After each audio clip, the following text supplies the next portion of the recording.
mungkin orang tidak akan percaya kalau anak pondok kampungan bisa masuk GM. Ya. Di samping itu pula bagi yang hafizah ini, yang hafiz sama sekali yang laki-laki, itu kita kirim mereka ke negeri Malaysia.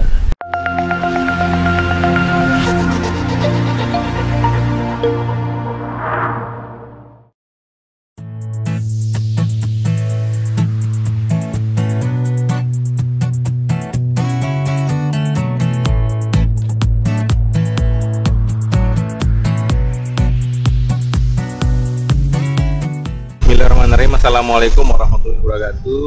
Tim Berbagi News sudah berada di tengah-tengah Pondok Nurul Hikmah dari TK, SD, SMP, SMA dan Majelis Taklim di sini. Luar biasa sejuknya, indahnya. Pembangunan masjid sedang dimulai. Kemudian adik-adik berdiskusi di gazebo. Nuansa akademik sangat hidup sekali. Nuansa keislaman sangat hidup sekali. Tiap ahad ada pengajian, ada kajian islami, ada kajian umum juga, bahkan ada di sana lab hidroponik yang mana mengasah santri dalam berbagai dinamika keilmuan, mengasah santri dalam berbagai dinamika keagamaan. Nah, hadir bersama kami pengasuh Pondok Nurul Hikmah. Assalamualaikum Pak Ustadz. Waalaikumsalam. Mungkin bisa berbagi cerita kepada pemirsa Berbagi News terkait dengan keberadaan pondok ini dan bagaimana kira-kira sistem belajar mengajar santri dan siswa di sini di masa pandemi. Silakan Pak. Alhamdulillah, syukurlah. Langsung saja, alhamdulillah kami menyampaikan selamat datang kepada para tamu kita pada hari ini, kepada Berbagi News ya. Alhamdulillah pesantren Yatim Duafa Nurul Hikmah ini kami mulai dulu tahun 2002 dengan lokasi pertama kita yang di selatan. Itu kami hanya punya tanah satu ar atau mungkin satu persegi lah, karena kami dari awal punya nama itu untuk yatim dan duafa, sehingga alhamdulillah sampai saat ini tanah kami hampir hampir 3 hektar lebih. 3 hektar lebih dari satu ar. Alhamdulillah. Masya Allah. Kemudian lembaga yang ada di sini mulai dari madrasah diniyah namanya Nurul Hikmah sudah akreditasi juga ya, versi B. Nah, kemudian ada PAUD Nurul Hikmah, kemudian SD IT Nurul Hikmah, SMP Islam Nurul Hikmah, SMK Nurul Hikmah. Di SMK ada 3 jurusan.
Prof. Sunarfi ya. Yang kedua dengan LP3I, ini yang memberikan kita kerjasama untuk para alumni kita yang kita kuliahkan. Nah, sehingga alhamdulillah kemudian di pondok ini juga ada, kita punya keterampilan ya, ada keterampilan konveksi, sablon, ada juga komputer ya, bahkan juga ada ekstra juga, di sini ada pramukanya, ada PMI-nya ya, ada PMR, kemudian juga ada bela diri, pencaksilat dan sebagainya. Di samping juga ada hadroh ya, kemudian ada juga rudat ya. Rudat ini kan peninggalan orang tua dulu, rudat. Nah, dulu sana juga adik-adik ini mengembangkan zaman dulu ya. Zaman dulu. Ada juga kasidah untuk adik-adik yang putri. Nah, jadi kita di sini intinya bagaimana adik-adik ini ya, kita ingin mencetak santri istilahnya siap guna dan siap kerja. Jadi apapun insya Allah hari ini akan bisa. Jadi tidak hanya mereka bisa berzikir, tapi juga bagaimana mereka juga bisa berpikir dan juga implementasikan dalam kerja untuk masyarakat lingkungan masing-masing. Persyaratan untuk menjadi santri di pondok ini apa saja Pak Kiai? Persyaratan pertama tentu di sini kita mengutamakan ada pengantar dari lurah atau desa masing-masing bahwa anak yang bersangkutan memang benar dia anak yatim atau anak yang terlantar atau apa. Nah, berdasarkan itu maka nanti dari panitia seleksi ya, panitia penerimaan santri itu akan meng-cross check langsung bahwa si A memang benar dia anak yatim. Karena di sini memang spesifikasi kita khusus untuk anak yatim dan duafa. Kalau yang dari kuliah calon santri umum yang mampu ada juga beberapa mungkin karena melihat perkembangan adik-adik kita di sini, ada juga yang umum ya, tetapi karena sudah ya, bagi yang umum kita mempersilahkan, mungkin ada yang ikhlas mau berapa saya memberikan, silahkan, kita tidak ada ketentuan ya, tidak ada standar, tidak ada pemaksaan. Namun kita melihat karena mungkin melihat teman-temannya tidak ada yang bayar, hampir juga semua mereka juga ikut nggak bayar. Karena melihat juga ada mungkin ini semua nggak bayar, jadi mereka pun juga ikut nggak bayar. Saya dapat informasi Tuan Guru, alumni pondok ini ada yang bisa langsung bekerja, siap kerja, dan ada juga diterima di berbagai perguruan tinggi Papua di seluruh Indonesia ini. Dari dari Bogor, Jogja, Malang, dan bahkan menerima beasiswa dari pemerintah pusat nih. Bagaimana ceritanya kok bisa luar biasa seperti ini nih, Tuan Guru? Alhamdulillah. Jadi memang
ya, kaget tadi Pak, konsumen pemilik bengkel ya, karena biasanya anak-anak mesin itu identik dengan merokok dan ngobrolnya itu agak-agak keras dan kasar misalnya.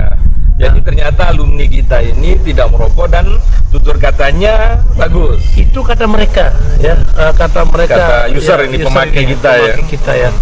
Karena kan kita juga kerjasama dengan bengkel-bengkel besar ini ya. Betul. Bahkan dengan Suzuki ya, dengan Yamaha, dengan Honda pun juga kita kerjasama. Nah, sehingga mereka pun juga adik-adik kita ini cuman Honda itu ada persyaratan bahwa untuk tahun pertama mereka harus bersedia ditempatkan di Pulau Sumbawa. khusus yang Honda ya. Nah, tapi alhamdulillah hari ini mereka bersedia di mana ditempatkan. Nah, sedangkan yang Suzuki, yang Yamaha itu alhamdulillah mereka bekerja kadang-kadang kembali di tempat mereka PSG yang dulu. Ini yang kita ya, mudah-mudahan mungkin adik-adik kita bisa istiqomah pertahankan ya pengakuan orang tentang bagaimana mungkin kejujuran yang kita ajarkan di pondok, mungkin bagaimana disiplin yang kita terapkan di pondok ini ya. Nah, karena sekali lagi kita sampaikan bahwa dengan kejujuran dan kesabaran insya Allah mereka akan bisa sukses. Nah, sedangkan untuk adik-adik yang mengambil jurusan tahfizul Quran ya, ini yang banyak kita kirim ke luar daerah ya. Bahkan di Jogja itu ada satu masjid ya yang ada di Kaliurang KM 504 kalau tidak salah ya, di salah satu kelurahan besar di sana ada masjid besar. Itu justru anak-anak pondok kita semua yang menjadi takmirnya ya. Sampai saat ini sudah berapa tahun ya.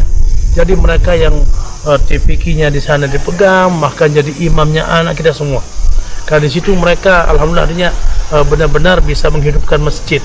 Yang kuliah ke sana. Yang kuliah ke sana. Nah, jadi di Jogja ini kita ada 3 perguruan tinggi ya negeri yang kita kerjasama, dan ada 1 yang swasta ya. Yang negeri itu ada UGM, alhamdulillah. Mungkin orang tidak akan percaya kalau anak pondok kampungan bisa masuk UGM ya. Tapi terbukti bahwa anak kita bisa masuk ke UGM.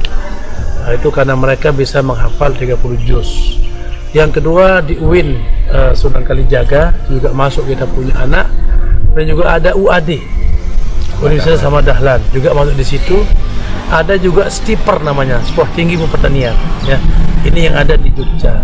Nah, kita juga kerjasama. Kemudian untuk di Semarang itu ada Universitas Wahid Hashim ya, kita kerjasama.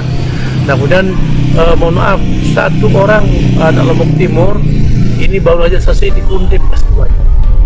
Jadi ini Undip, mohon maaf ya. Nah, juga sangat populer Undip ini. Nah, ada juga namanya perguruan tinggi swasta ya, swasta tinggi ekonomi swasta, dan adik-adik namanya kita beasiswa semua ini. Alhamdulillah beasiswa. Nah, sehingga di Semarang kami sewa satu kos-kosan yang besar ya, pondok yang menyewakan adik-adik kita ini ya. Itu kapasitasnya sampai 20 orang dari sana. Nah, sehingga karena di Semarang ini ada namanya PENA, Pelita Nusantara. Itu yang paling kita rasakan paling dekat dengan kita. Itu yang cukup membantu untuk kesadarannya adik-adik juga di PENA ini ya. Program yang lain tidak, juga banyak bantu kita lah. Nah, sehingga alhamdulillah adik-adik kita ini ya, di samping itu pula bagi yang hafizah ini, yang hafiz sama sekali yang laki-laki, itu kita kirim mereka ke negeri Malaysia, ke jiran ya, Malaysia, untuk menjadi imam di sana, menjadi imam guru ngaji. Sampai saat ini baru ada 6 orang santri yang kita kirim ke Malaysia ya. Tahun kapan tuh?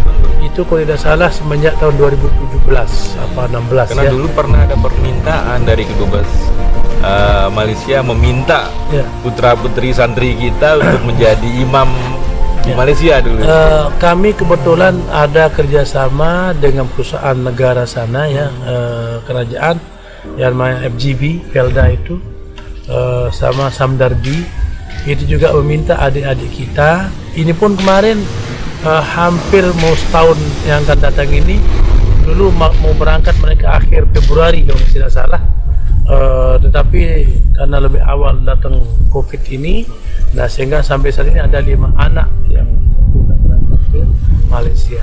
Itu akan ditempatkan mereka di Kelantan, kemudian Negeri Sembilan, kemudian di Malaka, ada di Johor sama Putrajaya kalau tidak salah ya.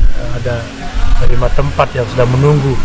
Nah, mudah-mudahan kemarin informasinya sekarang ini Malaysia sudah bisa menerima, tinggal mungkin nanti pemerintahan kita yang bagaimana boleh tidak sudah kita keluar ke sana. Nah, ini yang kita lihat. Nah, sementara untuk kebutuhan adik-adik di sini, mohon maaf sekali, sehari itu kami membutuhkan 100 kilo beras. Kilo sehari. Itu untuk 327 anak yang tinggal di pondok. Itu seluruh anak yatim dan anak-anak yang 2 pak telantar. itu. Nah, sedangkan yang bolak-balik pun juga cukup banyak. Kayak emang jujur kita punya kapasitas penampungan asrama dan sebagainya masih sangat-sangat kurang. Nah, itu. Jumlah santri kita seluruhnya yang dengan yang bolak-balik. Dengan yang bolak-balik itu mungkin habis sekitar 750-an. 750. Yang mondok di sini 300-an. 327 kalau salah. Oke, Tuan Guru, terkait dengan masa pandemi ini, kira-kira bagaimana menyiasati sistem pengajaran, kemudian pengajian di masa pandemi? Alhamdulillah, syukurillah ya. Memang kita di pondok ini satu sisi memang imun selalu kita pelihara dan jaga, tetapi juga iman pun juga harus diperkuat. Nah, sehingga mudah-mudahan karena kita pondok ini berada di pelosok yang sangat jauh ya, dengan lalu lalang keramaian dan sebagainya, mudah-mudahan nauzubillah ya, subhanallah, sampai detik ini masyarakat sekeliling kita di desa ini maupun adik santri belum ada yang terindikasi ya, terinfeksi, mungkin baik itu mungkin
karena Allah katakan sendiri kita ada dua hubungan, yakni yang sifatnya hablum minallah, itu yang vertikal ya, hubungan kita dengan Tuhan.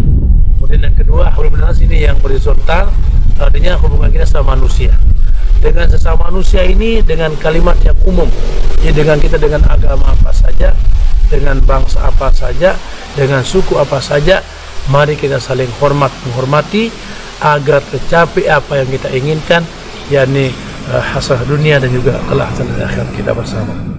Sekian dialog kami bicara tentang bagaimana perkuliahan kemudian kajian di masa pandemi ini dari pondok di pelosok ini adalah hikmah yang diberikan oleh Allah, dan nikmat juga di pelosok ini jauh dari kerumunan sehingga imunitas tetap terjaga, kesehatan tetap terjaga, dan silaturahmi tetap terjaga.